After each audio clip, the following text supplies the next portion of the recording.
Ia menyebut dirinya pelana visual dan realita. Sorot mata dan setiap geraknya mengisyaratkan daya hidup yang kuat menyala. Dia selalu tegap melangkah menyusuri sudut-sudut kota, menyisir setiap jengkal tanah desa, dari matahari menyinari pagi hingga gelap malam. Baginya bekerja bukan sekadar mencari nafkah, melainkan untuk menorehkan catatan sejarah. Dia adalah sosok utama perkembangan fotografi Indonesia.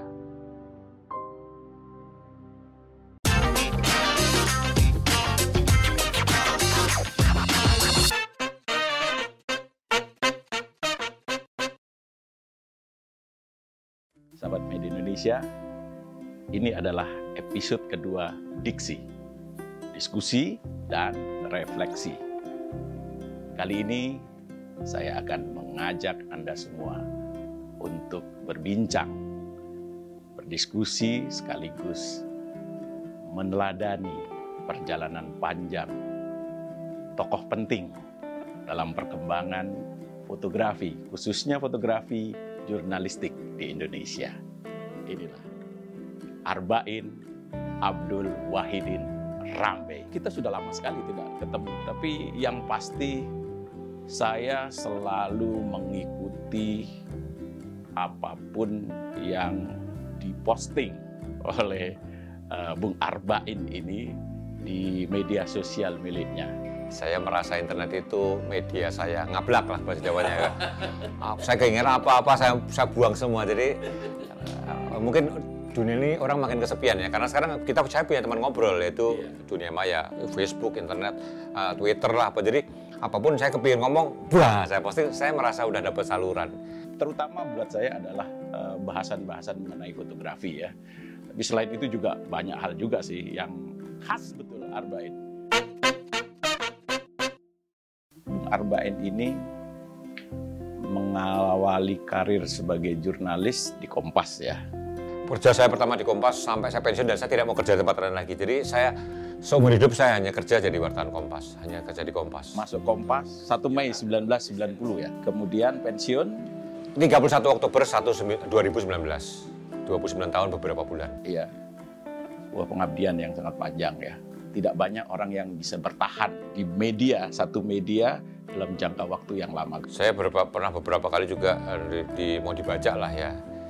Ditawari bank juga pernah ya, sebuah bank. Tapi sebenarnya saya bukan setia ya. Karena saya merasa nyaman aja. Tepatnya saya merasa nyaman dan saya merasa bahwa ada banyak yang bisa saya kejar gitu loh. Wah gitu terus itu. Jadi dibilang loyal, saya merasa kok saya belum level loyal ya mungkin ya. Belum level loyal. Karena saya terbukti saya pernah mau pindah ke BBC. Tahun 1995 itu saya udah tes di BBC London. Dan diterima. Saya udah siap-siap pindah London. Tapi tiba-tiba kok enggak gitu loh. Enggak gitu. Terus sebuah bank itu juga gajinya 4 kali di Kompas. Berapapun kamu tunjukkan kamu saya bayar 4 kali lipat itu. Dan itu ditolak. Saya udah masuk. Oh, sudah sempat masuk. Saya lihat-lihat kantornya, saya lihat-lihat kok saya akan nggak happy. Saya bilang enggak gitu, saya balik lagi. Terus sebuah kantor berita gaya baru yang terbit era digital ya. Bajak seorang teman saya, Kompas pindah ke situ dan dia manggil saya ke kantor itu, ini mejamu kalau mau, gitu ya. Saya tahu itu media digital itu sekarang sudah tidak ada. Ya, ya. Saya digaji lebih pokoknya ya.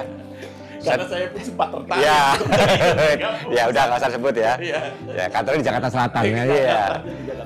Kantornya keren banget. Betul, ya. Keren sekali. Milik sebuah seorang tycoon media juga kan. Tapi saya tiba-tiba mikir money is not everything. Tiba-tiba kok saya lihat udah beberapa orang top ya. Enggak, saya gitu. Jadi loyal juga nggak tahu ya, tapi saya merasa happy dan nyaman itu aja. Tapi perjalanan Anda di Kompas sangat panjang lah ya. Saya pernah jadi wartawan tulis, saya pernah jadi wartawan foto, redaktur foto, dan saya berakhir di wartawan foto. Jadi saya pernah kepala biro itu wartawan tulis ya, di Medan. Saya pernah wakil redaktur olahraga, saya pernah wartawan olahraga tulis, saya pernah redaktur foto, dan saya berakhir saya sebagai fotografer level paling rendah. Di Kompas ada 2 jenjang, manajerial sama profesional. Di profesional itu Anda seumur hidup hanya level pekerja. Dan saya terakhir memilih di level itu. Dan Anda meninggalkan banyak hal sih di Kompas. Kalau saya catat, Anda pernah memiliki program di Kompas TV.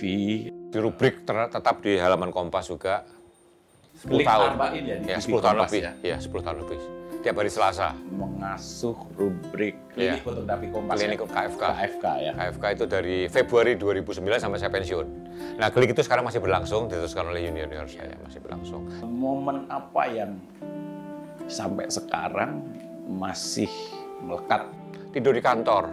Dan saya pernah bikin suatu kejutan yang luar biasa. Saya tidur bareng Julian. Julian juga nggak pulang waktu itu. Julian Xiaoming almarhum. Di ruang redaksi ya, di ruang Di foto. redaksi. Kami nonton TV CNN. Terus kami muter film macam-macam lah ya kok nggak usah saya jelasin macam-macam atau apa ya. Dan tiba-tiba satpam masuk. Kenakalan anak muda. Ya, anak muda. Saya sama Julian muter film macam-macam lah ya. Itu udah tengah, udah jam 12 mungkin ya, semua udah pulang. Saya sama Julian nonton, satpam masuk. Nah, karena film itu macam-macam, kita jelas ganti channel dong. Kok ya kebetulan ganti channel itu CNN. Dan fotonya Rajiv Gandhi. Terus keluar Rajiv Gandhi, killed, terbunuh. Wah kan. Jadi karena ganti, keluar Rajiv Gandhi, di tengah salah tingkah sama berita besar, saya lari ke percetakan, lantai 2. Hentikan mesin, saya mau ganti beritanya HL. Edan nggak itu? Itu saya belum redaktur. Julian pakai redaktur Julian foto. pakai redaktur, Foto, pakai Julian redaktur foto. Xiaoming. Anda Saya wartawan olahraga. Ya. Saya turun ke lantai 2, hentikan mesin, dan mesin dihentikan. Itu udah jam 1, mesin udah Kompas udah jadi sebagian. Jul, turunin wire semua. Waktu itu kita masih pakai telex. Wah, semua telex tentang Rajiv. Wah, udah keluar semua kan. Saya bikin berita, Rajiv terbunuh. Saya turun ke redaksi. padahal saat itu bukan sebagai wartawan piket ya. Bukan. Saya nggak punya kuasa menghentikan. Nah, setelah kasus itu, baru dibikin aturan hanya yang merah yang bisa menghentikan mesin. Sementara Anda Yang merah itu red pemret itu ya. siapa-siapa. Bukan siapa-siapa. Masih Saya hentikan mesin. reporter olahraga ya. Saya ganti berita tuh Rajiv terbunuh. Saya mau cari korannya. Saya ganti itu cara saya sama Julian. Saya sama Julian udah koran diganti itu. Jadi yang beredar itu benar-benar semua yang malam-malam itu kerja, semua pemret red pemret nggak ngecek berita itu. Besoknya heboh. Untung nggak masalah kan. Jadi Untung nggak Anda masalah. tidak mendapatkan Wah, dipuji habis-habisan. malah dipuji, tidak dimarahi. Dan sistem diperbaiki bahwa hanya yang habis itu ID-nya yang pakai merah semua ya. Saya akan bilang untung Arba'in gantinya bener itu kan. Kalau ganti berita yang enggak kan Kompas ditutup kan. tetapi tetap dilihat juga sebagai satu hal Positif bahwa Positif. ini etos kerja yang luar biasa. Itu jadi saya sama Julian menuai pujian itu. Seminggu kemudian Menteri UPW Lasikin Murpratomo. Lasikin itu menggantikan Lasia Sutanto yang sudah meninggal. Jadi Menteri UPW itu Lasia Sutanto meninggal digantikan Lasikin Murpratomo ya. Miss Universe datang ke Indonesia ditemenin Menteri UPW. Julian yang motret ya. Dia ngetik sama saya sama Julian itu dekat sekali. Julian itu ngetik di sebelah meja saya selalu ya. Menteri UPW namanya siapa? Otak saya itu masih Lasia Sutanto. Lasia Sutanto. Padahal udah Lasikin Murpratomo. Keluar di Kompas halaman 1. Waduh, redaksi terima telepon ya. Itu Menteri UPW, Menteri Miss Universe sama Lasia Sutanto itu yang nemenin PK Oyong ya. Pakai udah meninggal kan. Wah, Kompas dibully habis. Saya sama Julian dipakai habis. Tapi kan ya kita nggak salah dong ya, nggak ada korektor. Ya setelah itu juga jadi kasus saya menghentikan mesin cetak itu membuat Kompas memperbarui sistem cetak ya supaya nggak semua orang bisa menghentikan mesin. Dan habis itu hidupkan korektor kebenaran nama segala itu. Ya, itu. ada Jadi bagian checking lah ya. saya dibully habis saya sama Julian. Wah, dimaki-maki habis. Tapi nggak salah kan. Julian ngerti kan dia salah kan, dia nggak tahu kan. Ada sanksi nggak ketika itu? Ya nggak bisa sampai disalahkan. Wartawan bisa error kan. Redpel sama Pemret yang baca malam kan lolos juga gitu loh. Lasia Sutanto please deh, udah meninggal kan. Jadi dua hal itu. Satu menghentikan mesin, dua Lasia Sutanto, harusnya Lasikin Murpratomo. Itu saya kenapa sampai apal karena itu membekas di hati saya betul. Saya sama Julian itu dua itu, aduh membekas betul. Pak Yaakob katanya marah-marah di rapat itu kok bisa lolos yang dimarahin kan Redpel sama Pemret kan yang baca terakhir kok. Julian kan bikin teks foto. Kebenarannya kan nggak bisa disalahkan Julian kan. Di Kompas kan begitu foto itu udah naik cetak, kesalahan bukan di fotografer lagi.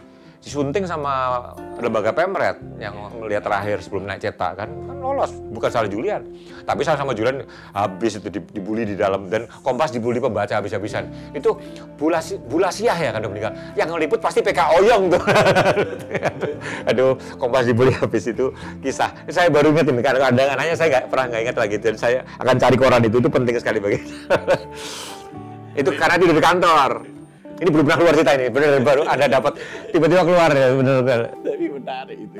Bayangkan otoritas yang seharusnya dimiliki oleh Pemret atau direktur pemberitaan. Menghentikan mesin, please, ganti halaman 1. Tiba-tiba diambil alih oleh reporter olahraga pada saat itu karena memang nilai beritanya sangat tinggi. Iya, saya masih sangat ya. Semangatnya masih tinggi. Ya. Saya hentikan mesin. Ya. Arti Kompas bagi Anda dan keluarga itu seperti apa? Kompas itu bagi saya tidak sekedar koran ya, hidup dan belajar. Ya. Semua yang saya dapat ini kan gaji saya Kompas.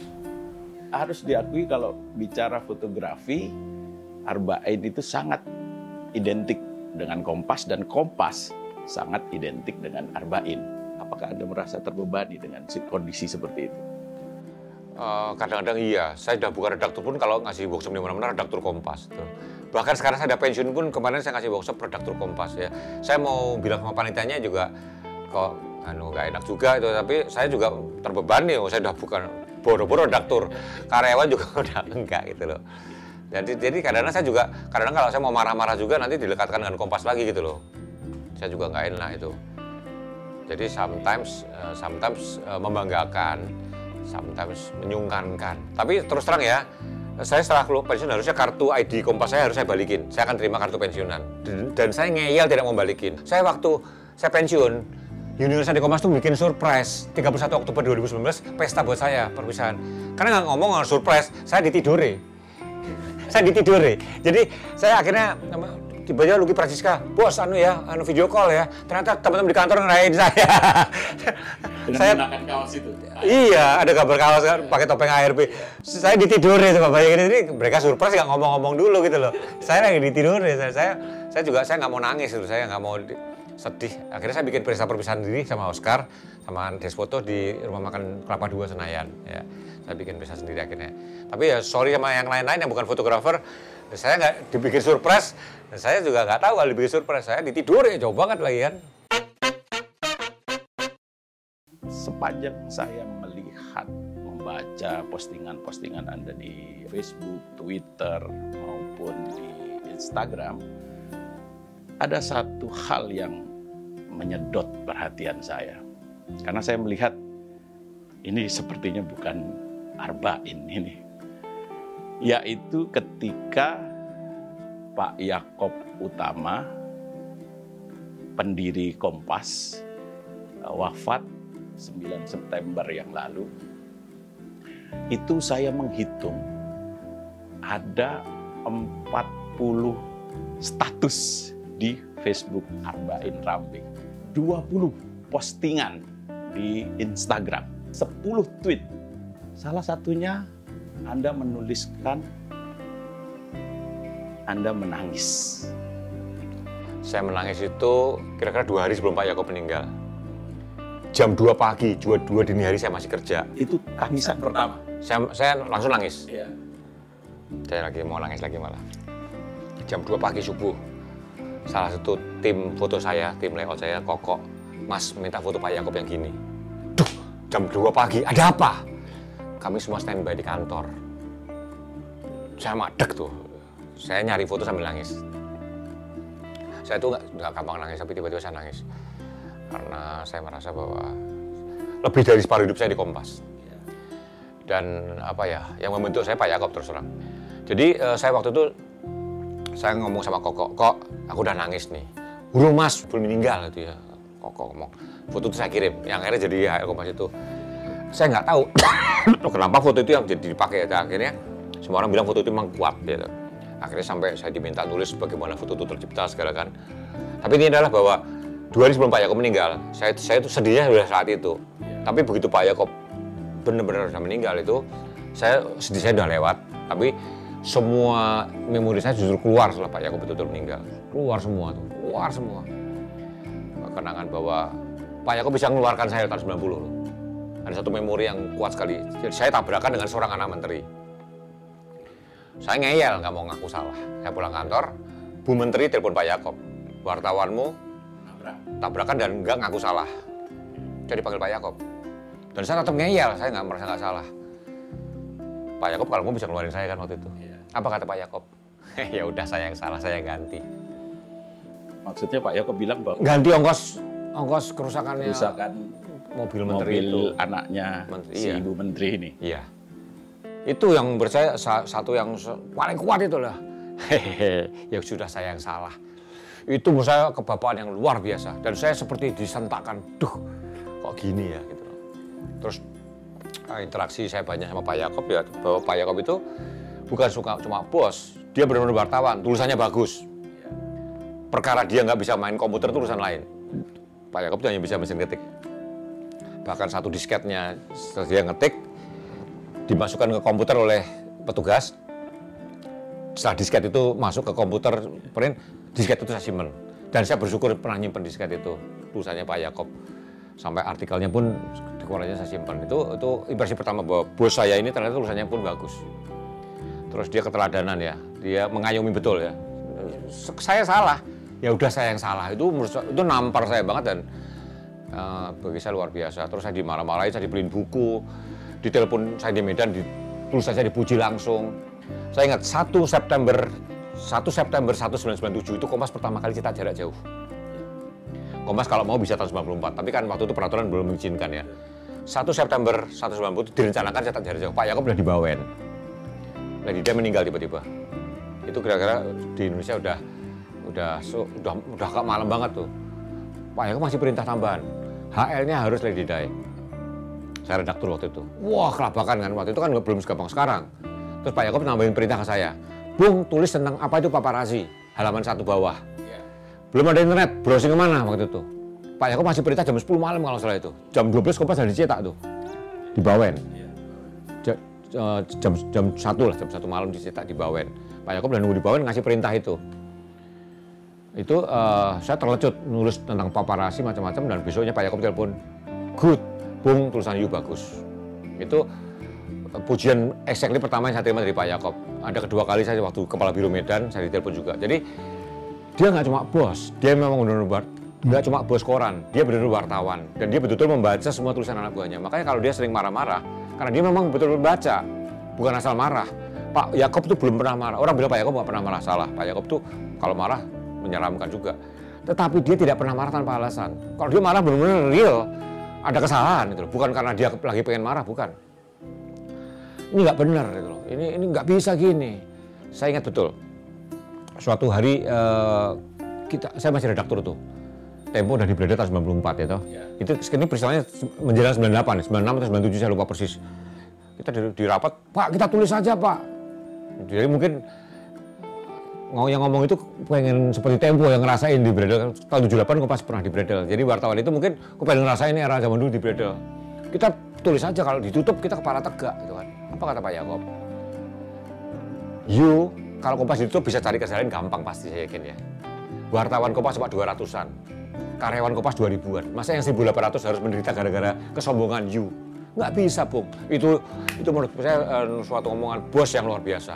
Dia berpikir kerangka besar. Nggak cuma kesombongan jurnalistik. Gue ngertinya A ya harus A. Ditutup, enggak. Dia mikir bahwa udah jadi sistem. Makanya habis itu saya mulai, kalau dibilang Kompas pengecut. Saya tahu backgroundnya, saya ketawa aja udah. Not that way. Ya, apa? Nggak gitu ceritanya. Bahwa Pak Yaakob itu menurut saya, itu yang mungkin saya, banyak hal yang saya teladanin dari dia bahwa jangan sombong gitu. Kita tuh biasa aja lah gitu. Selalu biasa aja lah. Dan Pak Yaakob itu siapapun minta tolong, kalau soal materi sama dia punya dia selalu ngasih. Itu yang saya bisa terapkan ya. Saya kalau ada orang memang kesusahan ekonomi, ya tolonglah gitu loh. Kalau kamu punya duit nanti pasti datang lagi dari atas istilah gitu loh. Dan itu yang saya terapkan juga dari Pak Yaakob. Wafatnya Pak Yaakob itu adalah sebuah kehilangan besar bagi pers Indonesia. Kami di Media Indonesia juga menuliskan obituarium satu halaman. Kalau boleh masih bisa dapat korannya nggak saya? Kalau masih dicari mumpung. Saya pesan satu ya. Saya mau saya simpen hard copy. Ya saat ini Anda sudah pensiun dan saya tidak mau kerja dimanapun lagi. Tidak mau bekerja di mana. Tapi memang saya lihat Anda masih sangat sibuk. Iya, akhirnya Menjadi sebagai konsultan ya. Terus dipercaya memberikan workshop kepada banyak orang. ngajar di kampus-kampus Betul. ya. Saya masih menikmati itu. Tapi kalau beberapa teman kuliah saya yang punya perusahaan-perusahaan besar ya, beberapa nawarin kerja ya saya bisa dengan gaji layak lagi ya. Tapi kok saya sayang ya, saya mau mengisi hidup saya itu kerja sekali-kalinya ya di Kompas gitu loh. Saya lagi nulis buku tentang fotojurnalistik ya. Itu yang mungkin kalau Anda lihat posting Facebook saya berapa hari terakhir ini mulai saya bombardir itu ya. Itu dalam rangka Ya, saya menulis buku ilmu jurnalistik yang tidak mengacu dari buku manapun. Jadi belum ada buku teori jurnalistik yang mumpuni ya, yang bukan mumpuni saya bilangnya, yang to the point, yang kena ya. Selama ini kan kita selalu jurnalis mengenai buku Kenneth Cobre ya, Kenneth Cobre. Itu menurut saya ya wah, keren itu. Tapi menurut saya coba anak belum pernah jadi wartawan dikasih buku Kenneth Cobre itu jadi wartawan, bubar kan? Artinya ilmunya nggak terapan, terlalu mengawang-awang. Ada banyak buku literasi visual itu kan. Ini sebenarnya bagian dari fotojurnalistik. Dan saya lihat saya agak gerah nih. Akhirnya anak-anak muda jadi menisbikan ilmu jurnalistik. Rasanya literasi visual itu adalah ilmu yang mumpuni. Enggak, itu bagian dari jurnalisme sebetulnya. Akhirnya ya orang yang mau belajar jurnalistik nggak belajar literasi visual itu loh. Sebenarnya ilmu jurnalistik adalah di situ. Nah, saya agak takut bahwa ilmu jurnalistik itu Indonesia akan melenceng, ya kan? Ilmu fotojurnalistik yang real itu melenceng. Oscar selalu bilang, di Indonesia tuh yang mengampu jurnalis itu nggak banyak loh. Lu, gue, Haryanto, Yuyung, ya, atau Medan, Andi Lubis. Jangan pernah menolak kalau dimintain ngomong fotojurnalistik karena di Indonesia nggak ada acuan. Saya 2011 itu jadi dosen divisi UI fotojurnalistik itu menggantikan Pak Ed. Pak Ed tiba-tiba datang sini, Pak Ed Sulverdi. Dia dosennya Visip UI, dosen fotojurnalistik. Pak Ed, lu ikut gue. Saya diajak ke UI, Pak Ed almarhum. Ini pengganti saya. Loh, saya kaget. Kata Pak Ed, jangan salah loh. Kalau tidak ada wartawan yang ngajar, ilmu jurnalistik UI itu kosong.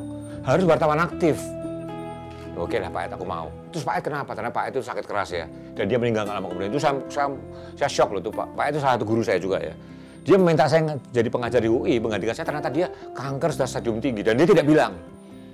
Saya ngajar, nggak lama kemudian dia meninggal. Waduh, itu Pak itu salah satu, menurut saya kalau ada penghargaan jurnalistik, Pak itu harus dapat itu. Dia memikirkan bener, dia nego sama Oscar itu di East Plaza, itu di Pramuka tuh.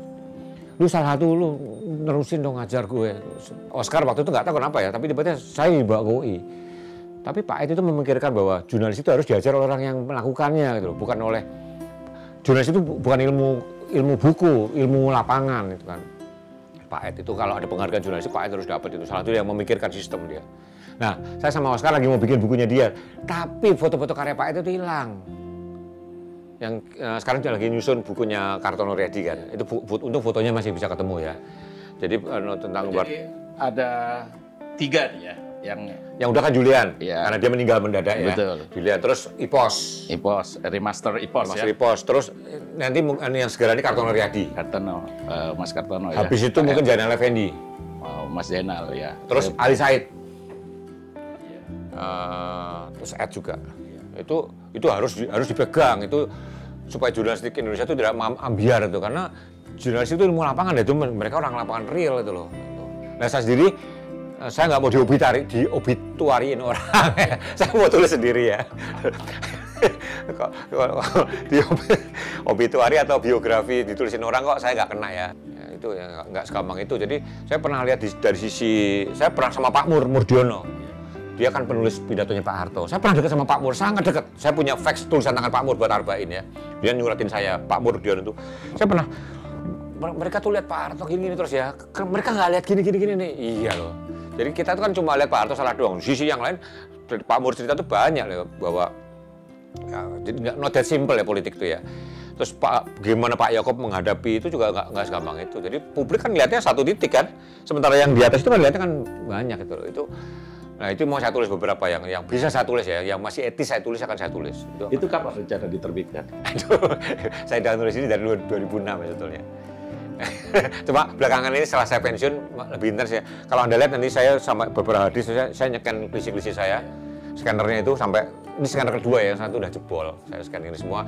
Nah, saya tunjukkan foto-foto yang setelah saya scan, belum saya koreksi warnanya. Jadi, for your information ya, film itu setelah 9 tahun lebih, nyucinya sebagus apapun. Kalau nyimpennya cuma di ruangan biasa, nggak pakai pengering, nggak pakai gelap, itu degradasi. Kehijau-hijauan kalau Fuji ya, lari hijau. Jadi Anda harus simpen klise itu kering dan dibungkus kain hitam. Dan kalau perlu plastik yang selip-selipian, itu jangan di tempat cuci murahan, itu CVC hasilnya Pak, itu merusak warnanya. Jadi Anda harus amplop yang layak untuk film, itu harganya mahal. Saya pernah beli di Amerika, 4 atau 5 dolar itu dapat 10 biji sih ya. Tapi itu yang memang dibuat untuk menyimpan film. Kalau enggak, itu bereaksi dengan film Anda. Semoga buku itu segera bisa dilahirkan, dan saya yakin kalau nanti buku itu terbit pasti akan menjadi salah satu panduan fotografi jurnalistik di Indonesia. Hidup itu saya cuma ingin berguna, itu aja. Baik, Bung Arbain, tadi Anda sudah cerita mengenai awal-awal kenapa Anda menjadi fotografer di Kompas. Nah, Anda menyebutkan satu nama, Mas Kartono Riyadi. Bukan panutan lagi ya. Jadi setelah Pak Yaakob mungkin Mas KR ya, yang salah satu bagian dari hidup saya yang penting ya. Saya kan ngelamar di Kompas terima Bartan Tulis. Saya pendidikan tulis bareng Norman Edwin dan kawan-kawan. Oh, barengan Norman Edwin ya? Dan karena kecelakaan sejarah, saya akhirnya di des olahraga dan sebelahnya ruang foto. Saya tiap hari main ke ruang foto. Ngobrol sama Mas KR. Mas KR itu menurut saya otak jurnalistiknya luar biasa, cuma dia pemalu dan tidak bisa merangkai kata-kata. Ya sehingga dia ngomongin sesuatu itu di Lenteng Agung apa tuh IISIP ya. Aku besok suruh ngajar ke IISIP. Aduh, aku tuh selalu kalau ngomong sulit ya. Kamu aja deh. Nah, kamu rumahnya Depok kan. Besok kamu berangkat dari rumah sama Mas Kartono, saya di training tuh. Saya pertama kali tahun 93 di IISIP. Ada belum memotret kan? Maksudnya belum jadi fotografer. Wartawan tulis, rumah saya Depok 2 Tengah, Jalan Beringin Raya nomor 65 kan. Kamu berangkat mampir IISIP ya kamu. Kampus saya kuliah. Iya, ini nih. Jadi saya dikasih coret-coretnya, saya simpen, pernah saya posting tuh tulisan Kartono. Jadi jurnalis itu gini. Saya dikasih slide sama slide proyektor. Tapi slide proyektornya saya optimis IISIP punya slide proyektornya, dan memang waktu itu dari IISIP saya bawa slide segini sederet itu. Diturunkan Mas KR. Jadi Mas KR ngabari bahwa yang berangkat namanya Arbain. Wah, saya datang. Tahun 93 di IISIP saya sudah dianggap wartawan fotografer Kompas tuh. Saya ngajarin foto jurnalistik dengan hal yang belum pernah saya alami sebetulnya. Saya ditutor malam itu. Nah itu Kartono merasa nyaman. Habis itu tiap kali apapun saya udah menggantikan Kartono ngomong. Itu sejarah saya ya. Sejarah kali pertama menjadi pembicara. Sebelumnya saya tiap hari ngobrol sama Kartono. Mas Kartono menganggap saya ngerti banyak. Terus saya selalu dikasih film, dipinjemin kamera untuk motret. Saya udah punya Nikon F3. Saya kerja di Asmat. Film sama saya Kartono dikasih, lu motret aja deh, bebas. SEA Games Manila 1991. Mas Kartono membuat itu lompatan terbesar dalam hidup saya. Saya wartawan olahraga. SEA Games Manila, nggak usah ngirim fotografer, Arbain aja yang motret. Saya dibawa 300 mili 2,8, film 1 dus besar. Apa yang membuat Mas Kartono berani mengambil Udahlah, keputusan ini? Arbain sekalian fotografer, nggak usah ngirim fotografer, kita menghemat. SEA Games Manila 91 Kompas tidak ngirim fotografer satupun, karena waktu itu fotografer masih sedikit. Cuma Hasan, Mas Kartono sama Julian. Udah. Jadi waktu itu ada acara macam-macam sehingga, waduh. Ada Mas Ratno ya, JB Suratno tapi di istana. Kunci di istana ya. Jadi cuma ada Hasan sama Julian. Dan Mas Kartono memutuskan, ini kurang nih. Udah, nggak usah ngirim fotografer, Arbain aja. Dan foto saya beberapa kali di HL. Ya. Jadi itu awal kepercayaan Mas Kartono sama saya sebagai fotografer. Terus saya suruh gantikan dia ngajar. Makanya waktu suatu hari Kartono digugat, redaktur kelamaan dari tahun 72 kalau nggak salah. Mas Kartono. Oke, diminta ke lapangan ya. Mas Kartono kelamaan, Mas Kartono bilang Arbain saja, bukan Julian. Saya juga nggak tahu kenapa. Dia ngusulkan ke Pak Yaakob, Arbain saja. Saya konon perdebatannya panjang ya. Tapi akhirnya Pak Yaakob tekan surat pengangkatan saya. Julian dari wakil saya. Julian dari wakil saya waktu itu. Dan beberapa kemudian Julian diganti oleh Kartono. Saya juga nggak tahu ya apa yang terjadi ya. Tapi artinya Kartono sempat jadi wakil saya juga. Oh, Mas Kartono pernah menjadi wakil wakilnya. Saya. Iya. Jadi waktu itu saya masih naik Vespa, wakil saya naiknya BMW. Jadi waktu itu pas Kartono beli BMW 325 itu 4 wheel drive ya. BMW unik ya. Cong, siapa tuh? Itu wakil gue. Ya. Saya nyambung gitu, itu wakil gue loh, itu BMB, itu wakil gue tuh. Tapi ingat ya, Bapak sekarang memberi kepercayaan sama saya untuk ngajar. Untuk menggantikan mulut dia untuk ngajar. Terus saya dikirim desk foto atas dia. Jadi redaktur foto, bukan dari fotografer loh, saya dari wartawan tulis, langsung redaktur foto. Tapi Anda berani ya mengambil keputusan itu ya? Nggak, artinya menerima tantangan sebagai redaktur foto. Apa kata Mas Kartono? Gue harus digantikan ini. Dan menurut gue, lu deh, siapa lagi? Julian sama dia itu bagus motret. Tapi suruh mimpin, dia emosional kata Kartono. Suruh memanage mungkin nggak cocok. Julian nggak cocokin buat manage mungkin. Dia motret bagus. Dia biarin tetap motret. Manajer lu aja. Saya ingat Kartono ngomong itu, Julian itu temperamental. Dan Julian memang temperamental sekali ya. Jadi kayak redaktur lu deh. Julian wakil aja dulu katanya gitu. Jadi mungkin pernah terjadi friksi ya, wakilnya diambil Kartono lagi, Julian tetap motret lagi, saya nggak tahu ya apa yang terjadi. Tapi intinya adalah, saya ingat Kartono, nggak ada lagi ini yang bisa gantiin gue, lu. Ya, saya tersanjung sama takut, saya udah nggak ingat ya 24 tahun yang lalu itu ya. Tapi saya ambil. Dan Pak Yaakob teken surat saya. Secara syarat saya belum layak jadi redaktur, masih 5 tahun. Sebuah keputusan yang sebenarnya risikonya tinggi pada saat itu ya. Nggak masuk akal sebetulnya. Terus terang nggak masuk akal. Keputusan yang tidak masuk akal. Yang saya tahu, Kompas memiliki seorang fotografer legendaris ya ketika itu ya. Dan Anda dipilih untuk mendapatkan kepercayaan. Nyelip sebetulnya saya. Apa yang Anda rasakan? Iya, saya merasa bahwa yang di atas itu skenario tiap orang itu udah ada sebetulnya ya. Cuma kita mencarinya atau tidak gitu loh. Dan kita menjawabnya atau tidak, sebenarnya saya merasa seperti itu. Ya. Dan Anda berani mengambil keputusan itu ya, berartinya mengambil tantangan itu ya? Ya, saya bersyukur saya mengambilnya. Saya bisa nolak waktu itu, saya bisa nolak. Seperti saya juga menolak masuk bank gitu kan. BBC saya sudah diterima, tiba-tiba saya mundur. Saya bisa, suatu kesempatan bisa saya ambil, bisa tidak. Saya kurang belum tentuin, kalau lu nggak ambil mungkin nasib lu lebih bagus lagi, saya nggak tahu. Tapi saya mensyukuri bahwa saya merasa bahagia dengan pilihan saya. Apa pesan yang paling Anda ingat dari Mas Kartono pada Anda? Mas Kartono itu tidak pernah ingin populer. Dia bilang gini, lu kerja serius jangan supaya lu terkenal atau apa. Lu pilih dulu kerjaan yang lu sukain, habis itu lu kerja serius lu bahagia, itu aja. Jadi kalau lu senang, lu kan kerja keras nggak terbebani, itu istilah Mas Kartono. Lu seneng nggak? Seneng. Ya udah, kalau lu seneng, lu kerja keras nggak akan terbebani. Itu kuncinya Mas Kartono. Jadi saya begadang-begadang, kadang rela kemana-mana karena ya ternyata ya saya milih job ini. Maka pesan saya sama siapapun, kalau milih kerja jangan karena duitnya gede, karena kamu seneng. Anak saya pesenin tuh, lu kuliah terserah apa. Pokoknya jangan karena yang prospeknya ekonominya gede, yang lu happy, lu tidak tertekan.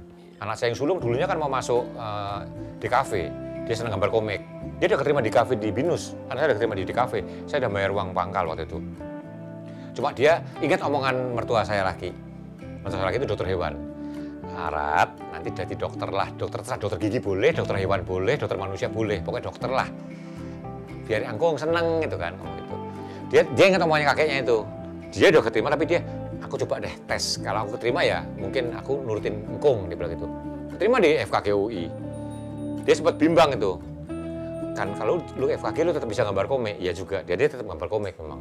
Dia ambil sekolah itu. Jadi saya lanjutkan sama abang, kalau kerja pilihlah yang kamu happy. Bukan karena duitnya gede, bukan karena bergengsi. Itu stressful. Stres itu nggak enak loh. Duit gede stres buat apa? Ya.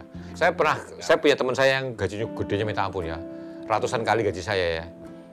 Tapi dia bilang, enak lu juga ya. Lu nggak ketawa melulu ya. Intinya adalah jangan kekurangan aja. Jadi, tapi kalau menurut saya, kalau kamu kerja serius, kamu nggak akan kekurangan kok. Nggak neko-neko hidup ya. Banyak orang yang neko-neko. Selain Mas Kartono Riyadi, Anda juga pernah menyebut Pak Ed. Nama Pak Ed ya, Pak Ed Julverdi. Ya, saya juga pernah menuliskan tentang beliau, orang-orang istimewa, Pak Ed Julverdi, almarhum Julian Siombing, dan Mas Jainal Effendi yang sangat berpengaruh dalam karir saya di dunia fotografi. Mengapa Ed Julverdi? Kalau nggak ada Pak Ed, mungkin foto juga saya cuma sekedar hobi, nggak pernah pikir sampai diseriusin. Jadi tahun 88 saya lulus dari ITB. Terus Pak Riyadi itu arsitek yang merancang pusat Asmat ya, salah satu arsitek merancang pusat Asmat, butuh teknik sipil. Saya berangkat ke Asmat, saya sebagai insinyur. Saya punya produk saya sebagai sipil pertama di Asmat ya. Pak Ed itu tim buku Asmat, Gino Frangiadi salah satunya. Doni Metri, Gino Frangiadi. Ya saya nonton mereka fotografer, wah keren juga ya. Saya waktu itu ikut motret, saya sumbangkan ke Pak Ed. Ih, fotomu bagus, In. Fotonya dipamerkan ke Eropa juga. Jadi ikut nyelip di antara karya-karya Erik Prasetya segala ya. Saya masih belum fotografer. Karya bagus. Terus Pak Ed ngomong gini, In, lu memang insinyur ya, tapi bangunan lu jelek menurut gue. Karya lu bagus, lu lebih cocok jadi fotografer. Nah itu saya mulai berpikir. Saya Pak Ed sama Erik saya dikasih film Tak Terhingga. Hunting sama Erik tuh Street Jakarta itu tahun 88-89 saya sama Erik tuh. Saya di Yayasan Asmat saya pindah ke jadi fotografer. Saya pertama kali jadi fotografer di Yayasan Asmat sama Erik Prasetya. Ya, terus saya kepikiran ngelamar ke Kompas jadi fotografer. Keterimanya reporter. Tetapi karena sudah ada kepikiran jadi fotografer, saya tetap motret di Maka Kartono percaya sama saya kan. Otak saya udah ada mulai switch ke fotografer. Kalau nggak ada Mas Pak Ed, saya mungkin belum kepikir situ.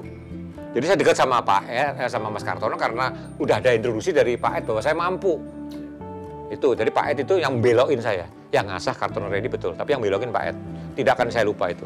Jadi dua orang yang berjasa dalam perjalanan hidup Bung Arbain sebagai sosok penting dalam dunia fotografi di Indonesia. Yang pertama adalah Pak Ed Gilverdi. Ed Membelokkan. Gilverdi ini adalah penulis buku Mat Kodak. Mat Kodak ya. Yang saya sesalin adalah saya punya buku Mat Kodak tanda tangan Pak Ed dan buku itu nggak ada sampai sekarang, nggak ketemu. Saya dapat lagi di luar tapi nggak ada tanda tangannya Pak Ed. Seingat saya ini adalah buku fotografi pertama di Indonesia. Dan yang to the point, yang berguna bagi orang yang belajar. Yang buku fotogenik yang lain itu nggak hanya diawang-awang. Orang nggak ngerti tetap nggak ngerti. Cuma merasa dapat ilmu canggih tapi nggak bisa dipakai gitu loh. Bukunya Pak Ed itu to the point. Apa itu motong, apa itu macam-macam lah. Dan saya memasukkan buku Pak Ed itu, Mat Kodak itu sebagai satu dari 50 buku yang dipilih oleh media Indonesia sebagai buku yang mempengaruhi. Oh iya, gitu. Layak itu. Iya, karena saya menjadikan sangat. itu juga sebagai pegangan sebagai jurnalis. Itu buku pegangan saya waktu memberdayakan diri motret-motret di Kompas ya buku itu. Bahwa foto jurnalis itu nggak rumit-rumit amat. Saya dapat benang merahnya langsung, sehingga saya langsung berani motret. Dan itu ternyata di Maka Kartono Riyadi bagus. Maka saya SEA Games Manila 91 pun saya sudah dikirim mewakili Desk Foto Kompas. Saya pun merasakan hal yang sama itu. Iya, itu buku betul, saya sepakat. Jadi nama pertama adalah Ed Gilverdi, nama kedua Kartono Riyadi. Dan Yaakob Utama. Dan Yaakob Utama itu salah sistem semua ya. Pertama. Jadi secara keseluruhan kan Pak Yaakob Pak Yaakob ya.